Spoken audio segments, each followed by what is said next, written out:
ما قيل عن 7 مليار غير صحيح.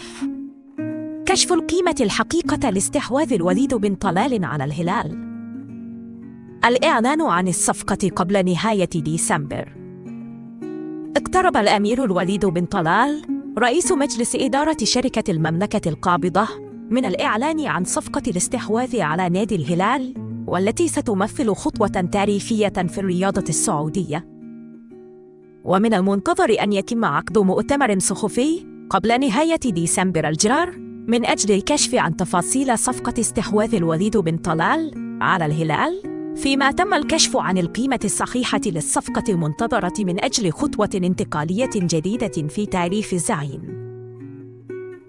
ويخضع الهلال حالياً لملكية صندوق الاستثمارات السعودي بنسبة 75% من أسهم الزعيم، بينما تعد نسبة 25% الأخرى مملوكة للدولة ممثلة في وزارة الرياضة، فيما ينتظر أن تتحول ملكية النادي بالكامل إلى الوليد بن طلال.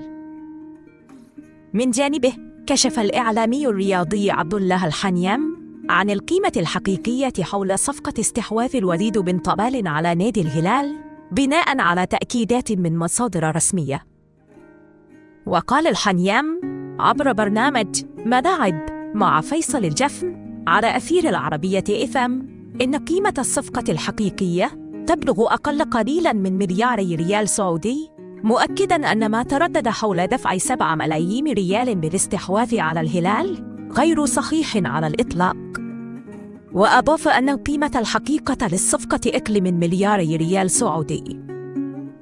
وقال الحنيان إن المستثمر الجديد لديه حسابات حول كيفية الاستفادة من علامة الهلال التجارية، إلا أن الأمر لن يتعلق بالأرباح فقط، بل إن هناك مصروفات وفاتورة عالية تتكفل بها شركة المملكة القابضة، ما تجعله مقبلاً على مرحلة تجارية انتقالية قادمة.